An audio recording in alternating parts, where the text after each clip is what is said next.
Nous allons réaliser maintenant une origine programme ou décalage d'origine de manière à faire déterminer la machine où se trouve l'origine du porte-pièce ou de la pièce. Ici, nous allons régler l'origine programme pile ici dans l'angle de ce petit montage. Pour cela, dans la première étape, je vais récupérer la fiche qui se trouve en haut à gauche de la machine, ma fiche avec les origines porte-pièce de l'étau. Une fois que j'ai récupéré ma fiche, je vais venir sur mon écran, sur mon pupitre. Je vais venir appeler la page des décalages d'origine. Pour cela, j'appuie sur Offset. Une première fois, fait autant de fois pour faire apparaître la page décalage d'origine. Donc là, je suis tombé pour la première fois, mais si je rappuie, j'ai les jauges outils ou les décalages d'origine. Avec les touches curseur, je me déplace jusqu'à trouver la ligne du décalage d'origine qui m'intéresse. Ici, nous allons travailler sur le programme 38, donc je vais prendre mon décalage P38. Une fois que je suis sur la ligne P38, je vais venir récupérer les valeurs qui sont sur la fiche.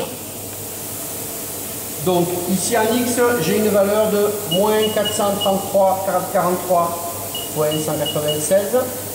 Je vais faire F1.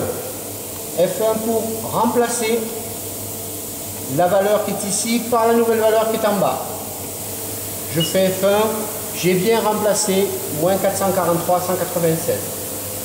Je passe à la valeur pour l'Y, moins 205,360. Je vais à nouveau faire F1 pour remplacer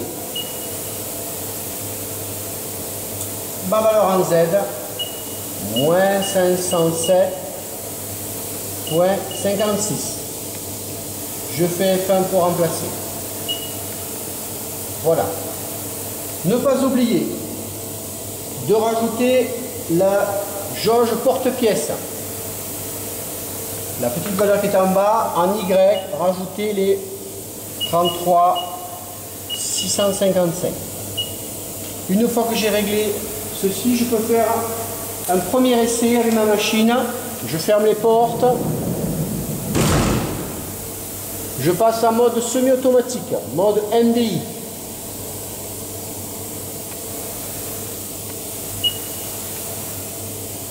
Je vais appeler le fameux décalage d'origine. G154P38. J'appelle le décalage d'origine.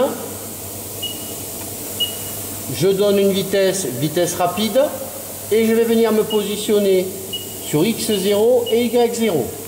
Voici ma ligne de commande. G154P38, G0, X0, Y0. Et je la valide avec le bouton Right Enter. Voilà. Je n'ai plus qu'à faire un départ cycle. Et ma machine se déplace pour se positionner sur l'origine programme qui m'intéresse. Pour plus de visibilité, je vais appeler l'outil T3.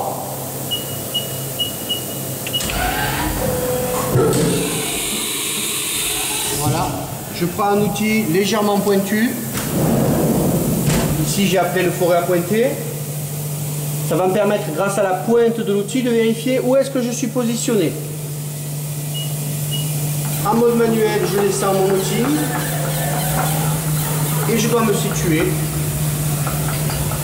pile dans l'angle, ce qui est le cas. Mon décalage d'origine dans l'angle de la pièce est réglé sur X et Y. Il me reste à régler le Z. Je n'ai qu'à rajouter les valeurs de mes cales, de mon montage et de mon étau.